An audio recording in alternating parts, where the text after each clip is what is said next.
He last courtesy. The chamber of the Galactic Council was filled with voices that rose and clashed like waves on a stormy sea. Representatives from 100 different worlds gathered around the great table of light that floated in the center of the hall. Their bodies differed in size and shape, some towering and scaled, others small with glittering wings, others vast and heavy with armored hides, yet they all shared one common feeling whenever the name of Earth was spoken. It was laughter, mockery, and the kind of arrogance born of thinking themselves superior. For years, humanity had been pushed and tested. Trade routes were raided by minor empires seeking tribute. Outlying colonies were burned in the name of expansion. Skirmishes erupted in dark corners of space where human vessels found themselves ambushed by so-called allies. Yet each time humanity answered with calm words and offers of peace. The human ambassadors appeared in the council chambers with tired eyes but steady voices, urging dialogue over conflict. The galaxy came to believe that humans were polite because they were weak and courteous because they had no strength to be otherwise. On this day, the chamber expected another quiet plea, perhaps a desperate attempt at negotiation, after the most recent attack on a small mining colony where thousands had died. The aliens murmured among themselves, mocking the humans who had lost yet another settlement. When the human ambassador finally stood, a tall figure in a simple dark suit, the hall grew quiet but not respectful. It was the silence of predators waiting to be entertained by prey. The ambassador's voice carried not with anger but with clarity, every word shaped with precision. He did not list grievances.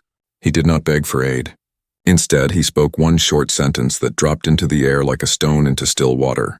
Stop attacking or we stop pretending to be courteous. For a moment, the hall did not understand. There was confusion among the delegates. A winged species chattered to its neighbors, asking if it was a mistranslation. A scaled warlord laughed openly, slamming his clawed hand against the table and declaring that the humans had finally grown bold in words if not in weapons. Others whispered that this was nothing more than another bluff, a final desperate cry from a species on the edge of collapse. The ambassador did not repeat himself. He simply gathered his papers, bowed once, and walked away without waiting for debate or applause. The silence that followed him lingered even after the chamber burst into noise again. Some delegates scoffed and demanded harsher sanctions. They spoke of dividing human space among stronger powers before humans became a nuisance. Yet others shifted uneasily, their memories recalling faint stories told in the shadows of history. There had been whispers of human soldiers on old battlefields, soldiers who fought with an endurance no other species matched, soldiers who endured poisons and environments that killed others instantly. There were accounts of human ships that vanished into void storms only to emerge intact, where no other fleet survived. The Council had laughed at these stories for centuries, dismissing them as myths humans spread to make themselves appear larger than they were. But the cold tone of the ambassador carried a weight that no one could ignore. On Earth itself, the message had already spread through every settlement and outpost. People whispered that patience was over. Farmers on frontier colonies sharpened tools that could serve as weapons. Engineers spoke quietly in hangars where silent war machines were hidden under sheets of canvas and steel. Admirals stood in meeting rooms with maps of the galaxy spread before them. The phrase repeated across human space like a bell tolling, "Stop attacking or courtesy ends." The galaxy did not know it yet, but humanity had been preparing for this moment for generations. The council adjourned that day with laughter still echoing from many corners. Yet beneath the laughter was unease that none dared admit. For the first time in centuries, a human had not asked for peace but delivered a promise. Some said threat, others said warning, but deep down every delegate who heard those words understood one truth. If humanity was serious, the galaxy had no idea what was coming. The broken patience. The words of the human ambassador spread through the galaxy faster than any fleet could travel. Every news channel replayed the simple warning again and again. Stop attacking or we stop pretending to be courteous. Some species laughed, others mocked, but there were those who felt a shiver run down their spines as if the sentence carried an unseen shadow. The council met in private sessions trying to decide if humanity was bluffing or if the words had hidden meaning. In the end, arrogance won the day. Many council members insisted humans had no real power and that their message was nothing more than desperate pride. To prove the point, one of the great empires authorized an attack on a human outpost at the far edge of colonized space. The outpost was small, a mining colony carved into the side of an asteroid belt.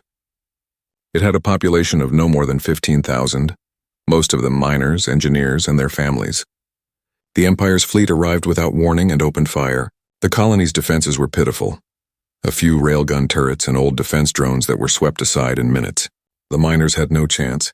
Thousands died in the opening strike, the rest taken as captives to be sold as slaves. The alien admiral sent a message back to the council boasting that the human warning was nothing more than empty words. His fleet raised banners of victory and drank to the destruction of human pride.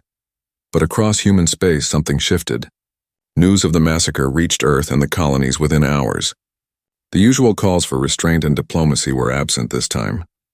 Instead, the images of burning habitats and dead families were broadcast on every human screen. The anger that had always been kept beneath the surface now boiled over. Military leaders gathered in underground bunkers where walls were lined with maps and strategies. They spoke not of defense, but of retaliation.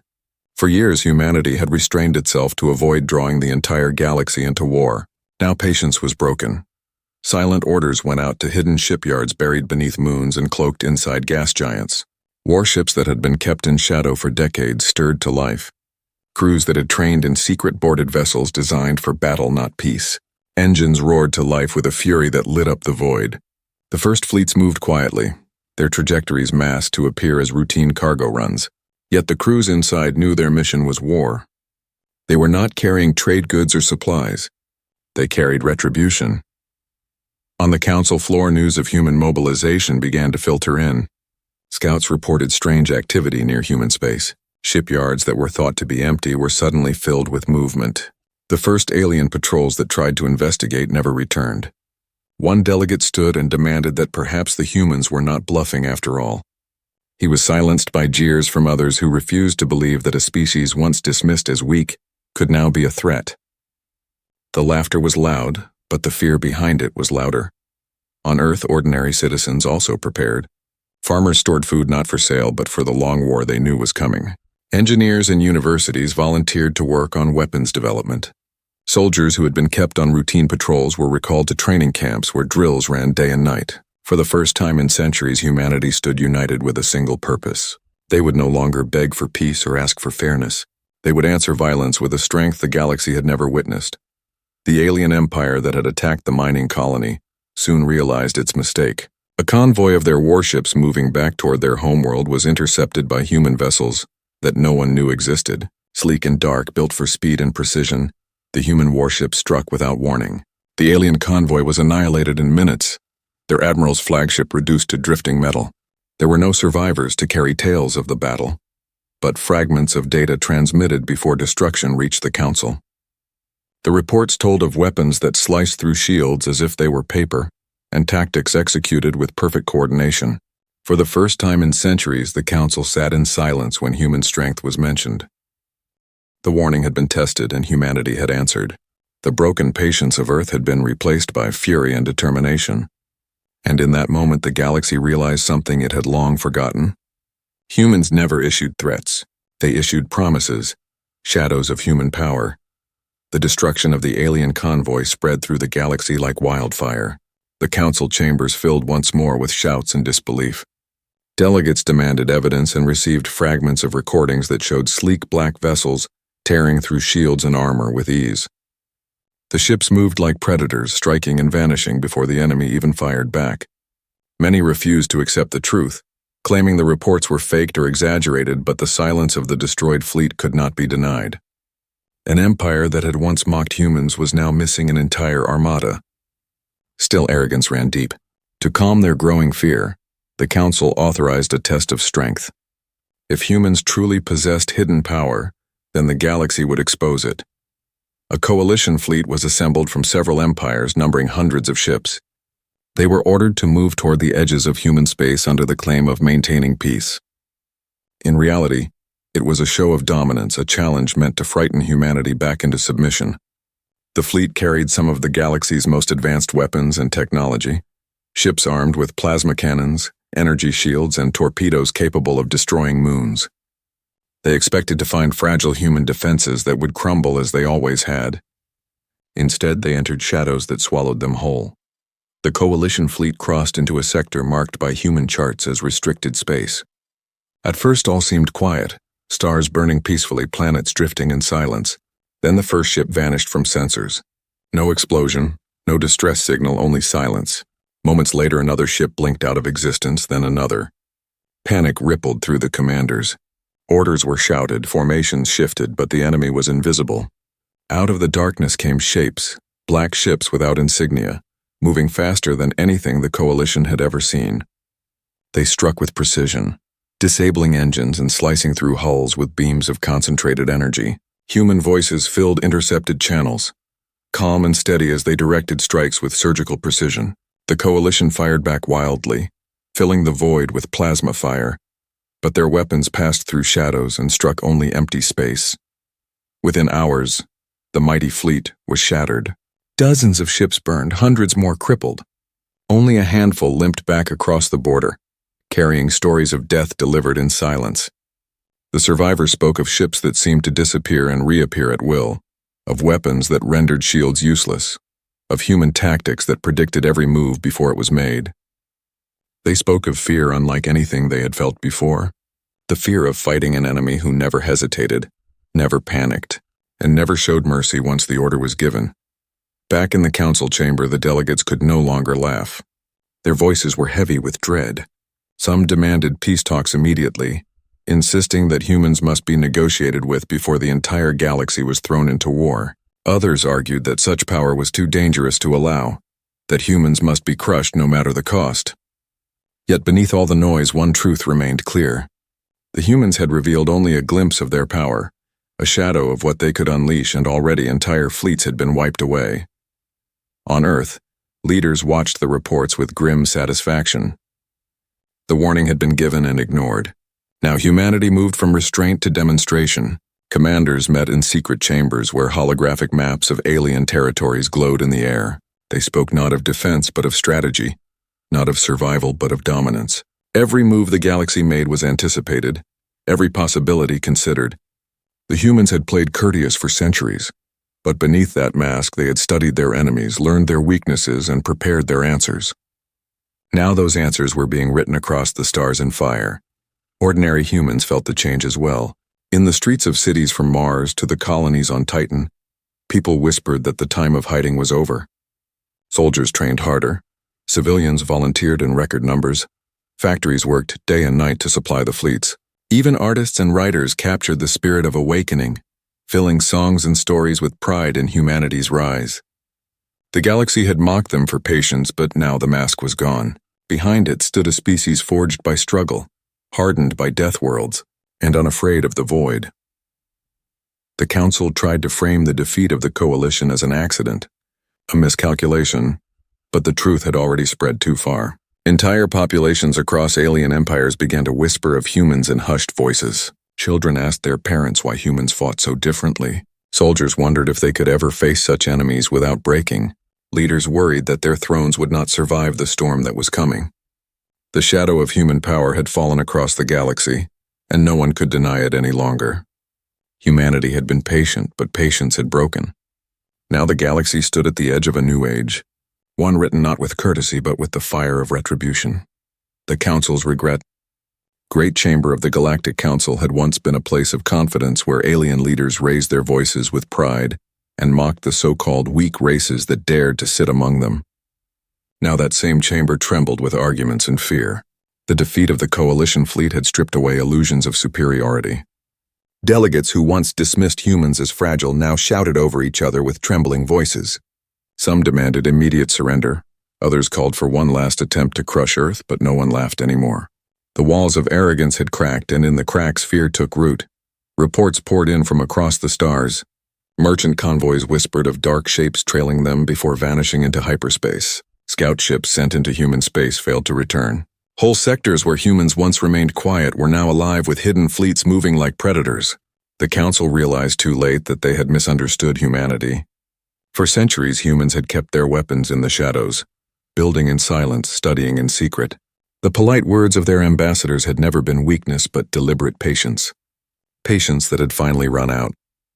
During one heated session, an old delegate, his skin pale with age, rose and demanded the chamber listen to a story from his world. He spoke of a time long ago when his people had faced humans in a border conflict, a war so small and forgotten that no record remained in official archives. He told how his fleet outnumbered the humans 3-1, yet the humans fought with such ferocity that victory became impossible. His people signed peace not out of mercy but out of survival. The chamber grew silent as he finished, his words echoing the same truth the galaxy now faced. Humanity was never weak, only courteous, and courtesy was finished. Even as the council argued, a new fear spread when a recording was leaked to the chamber. It came from within Earth's war councils. Somehow a transmission had been intercepted, and what it revealed shook even the most hardened warlords. Human commanders sat around a glowing map of the galaxy, their voices calm, their movements measured. They discussed entire empires as if they were chess pieces on a board. They spoke of which planets could be taken first, which fleets would be destroyed in order to force surrender, which supply lines could be cut to starve whole regions into compliance. They spoke not in anger but in cold precision. To the council it sounded less like war and more like inevitability. The leak spread across the galaxy faster than any fleet could travel. Citizens of alien worlds listened in horror as humans spoke of their leaders' weaknesses with such clarity. Soldiers felt their courage drain as they realized their enemy was already 3 steps ahead. The council could no longer hide the truth. Humanity had prepared for this moment not for years but for generations. Panic gripped the empires that had been most aggressive. Some leaders began secret talks with human diplomats, offering reparations and tribute in exchange for mercy. Others doubled down, demanding a united strike against Earth before it was too late. Yet even as they planned, fleets continued to vanish. Human ships struck without warning, then disappeared as if swallowed by the void. Planets near the border awoke to find their defense stations offline, their fleets dismantled, their skies filled with silent human warships. Humanity did not boast, did not shout, did not demand. They simply acted, each step executed with relentless purpose. Among ordinary citizens across the galaxy, fear began to outweigh hatred. The stories of human destruction were terrible, but so too were the reports of their strange restraint. In several battles, human commanders had ordered civilian ships to flee before opening fire. In one occupied world, captured civilians were released unharmed even as the military garrison was destroyed. This confused many who had been taught to see humans as savages. They were ruthless in battle yet merciful to those without weapons. That combination unsettled the galaxy even more than raw strength. It suggested that humanity was not only powerful but controlled, a force that chose when to kill and when to spare. Inside the council chamber, despair deepened. No plan seemed certain, no alliance strong enough. Every attempt to predict human moves failed because humanity had already studied them all. For the first time in living memory, the galaxy faced an enemy it could not read or control. And so the delegates sat in their great chamber surrounded by luxury and light, yet feeling smaller than they ever had before. The warning had been given and ignored, and now they lived in the shadow of regret, humanity unleashed. The galaxy had always believed humanity's strength was limited by their numbers and their position at the edge of known space. Now those illusions shattered as human fleets began to move openly, no longer hiding in shadows. Their warships crossed borders with the confidence of predators claiming territory. Entire sectors that had once been considered safe were suddenly under siege. Alien empires scrambled to defend themselves, but every counterattack met the same fate. Human ships fought with precision, every formation calculated, every strike executed as if the battles had been rehearsed countless times before. On one frontier world belonging to the same empire that had destroyed the mining colony, alarms filled the skies as human vessels descended. The defenders prepared for a desperate battle, but what came was not mindless slaughter. The humans struck military targets with terrifying accuracy, disabling fleets and silencing weapons while broadcasting a single message across all channels. Civilians were ordered to evacuate, given time to escape, and then watched as the human fleets reduced military installations to rubble. The aliens who fled carried stories not only of destruction, but of the strange discipline of their enemies. Humanity unleashed its fury but still drew lines that others could not understand.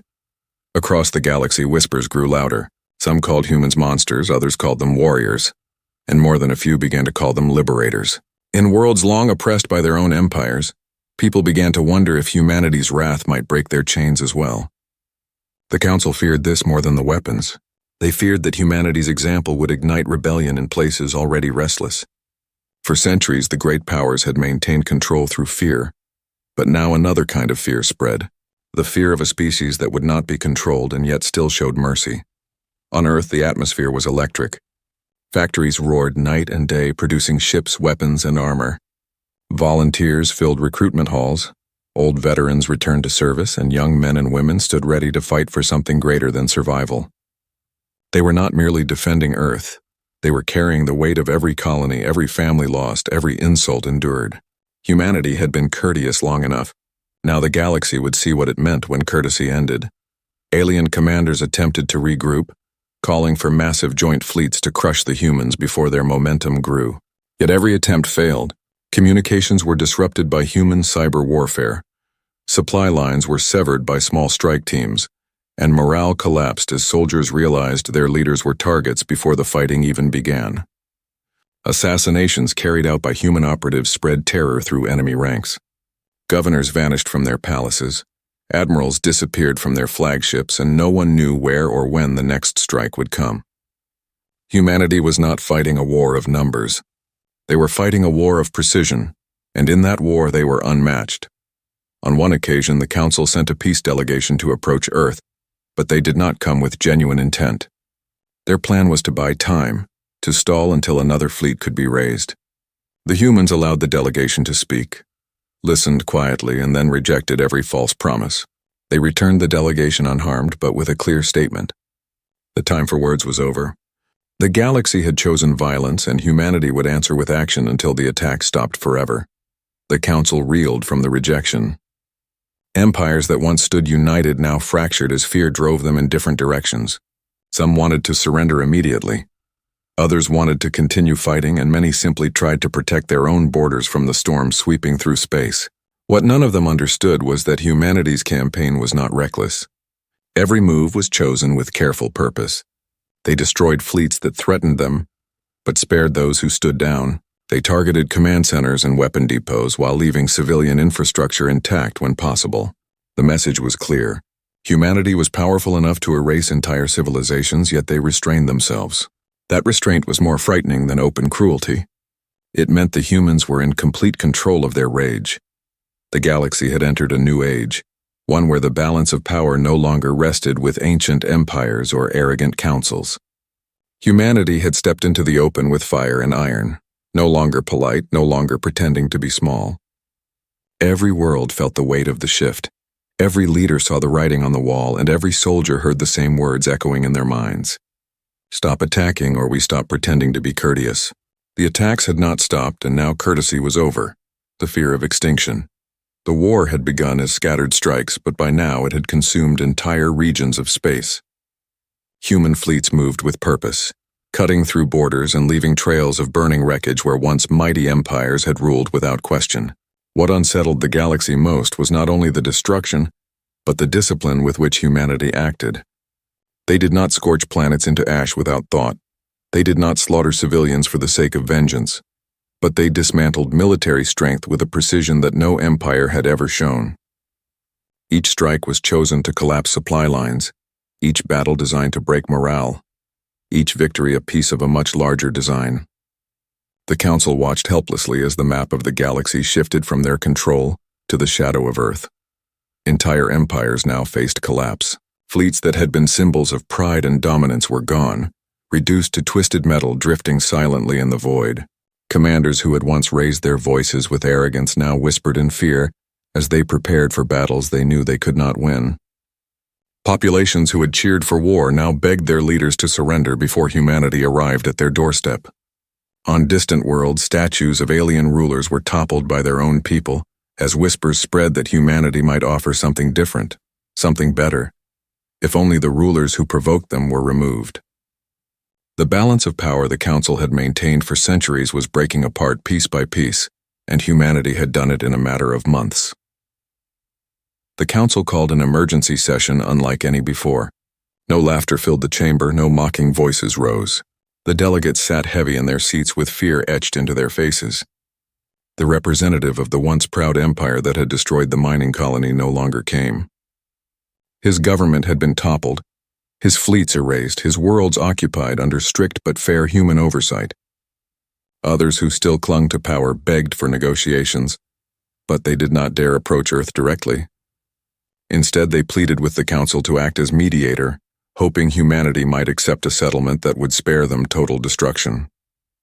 The debate raged for days, but the truth settled heavily on every heart. Humanity no longer wanted words, they wanted recognition. In the midst of this despair, human envoys arrived at the Council, but they came not as supplicants. They entered the chamber like judges, calm and steady, their uniforms simple but their presence overwhelming. They did not shout, they did not threaten, they did not beg. They laid out terms with the clarity of inevitability. The galaxy would recognize the sovereignty of Earth and all its colonies. Reparations would be paid for every life lost and every world destroyed. No empire would ever again attack human space. Those were the terms, and failure to accept them would mean extinction.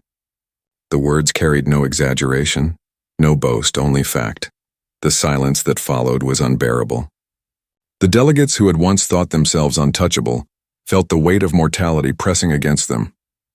The fear of extinction was no longer a distant nightmare, but a reality waiting at their gates. For the first time in history, the Council realized it was not the galaxy holding judgment over humanity, but humanity holding judgment over the galaxy. Each delegate wondered the same unspoken question. If they refused, how long would their worlds last? In the streets of alien cities, panic erupted as rumors of human ultimatums spread. Crowds gathered outside palaces demanding surrender. Soldiers deserted their posts rather than face human fleets. Mothers told their children to pray that their leaders chose peace. The fear was total and universal, touching every corner of the galaxy. No empire, no species, no world felt safe any longer. Humanity had revealed itself not as a small race begging for survival, but as a force capable of reshaping the stars. On Earth, the mood was colder. There was no joy in the victories, no wild celebrations in the streets. The people knew the cost had been high and the road ahead uncertain.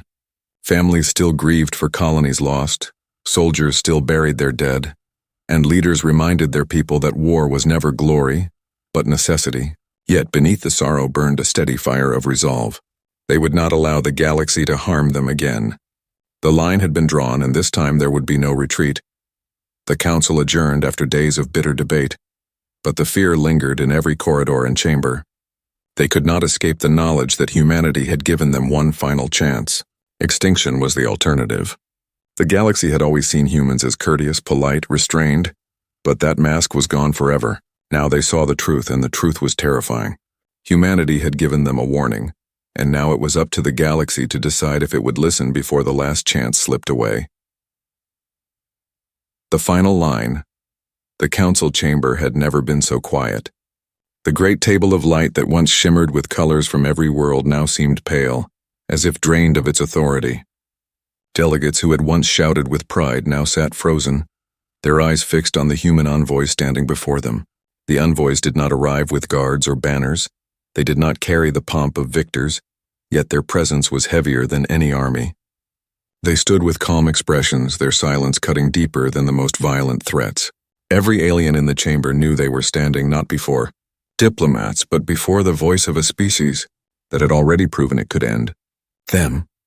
The human envoy spoke with the same steady tone that had echoed across the galaxy months earlier.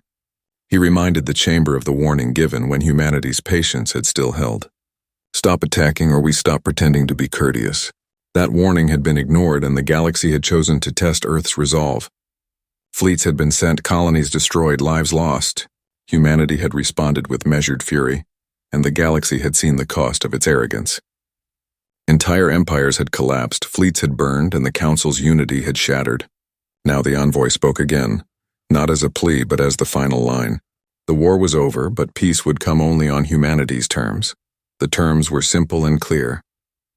The Council would recognize Earth's sovereignty, and the sovereignty of every human colony without question.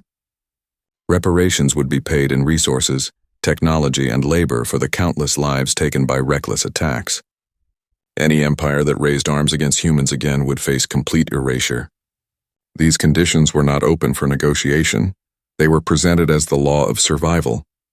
The envoy did not raise his voice, he did not show anger. Yet every word carried the certainty of an executioner's blade. Around the chamber, delegates shifted uneasily. Some whispered in fear, others stared at the floor. No one dared to rise and shout. No one mocked. The galaxy that once laughed at Earth now bent beneath its gaze. One delegate finally spoke, his voice trembling, asking what would happen if the council refused. The envoy did not hesitate. He repeated the words that had become legend. "You were told to stop. You did not. Courtesy is over." Silence followed as the meaning sank deep. It was not a threat, it was a verdict. Beyond the council, the galaxy held its breath. Crowds gathered around broadcasts, watching the chamber as if their futures depended on it. Soldiers stood at their posts but no longer felt loyalty to their rulers. Citizens prayed their leaders would accept the terms. Even empires that had once dreamed of ruling the stars now hoped only to survive. Humanity had reversed the balance of power so completely that the galaxy itself seemed smaller under their shadow. The vote was taken in fear, and the result was unanimous. The council accepted humanity's terms. Documents were signed, reparations pledged, borders redrawn. For the first time in history, the council did not dictate peace. They accepted it from another. When the envoy saw the result, he did not smile or celebrate. He simply nodded, turned, and walked from the chamber, leaving silence in his wake. That silence was heavier than thunder, for it carried the truth that nothing would ever be the same again.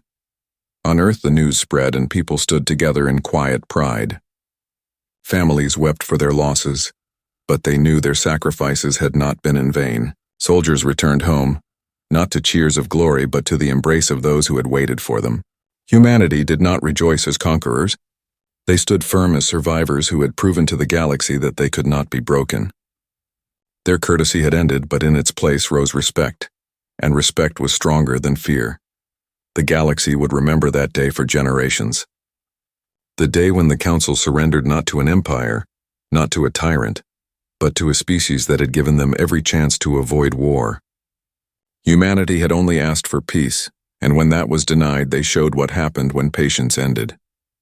The council surrendered because they understood the truth. Against humanity, resistance was not bravery. It was extinction. And so the envoy's words became the final line carved into history, a warning that no species would ever forget. Stop attacking or we stop pretending to be courteous. The council had tested it and the galaxy had paid the price. From that day forward, no one dared to laugh at Earth again. Humanity's verdict. The stars burned cold and distant as the galaxy tried to heal from the firestorm that had swept across it. Entire fleets had been broken, thrones toppled, and the illusion of council supremacy shattered. What remained was silence and the heavy memory of words humanity had spoken long before the first shot of this war. Stop attacking or we stop pretending to be courteous. It had sounded like a bluff, it had been mocked as desperation. Yet in the end, it had become the law of survival.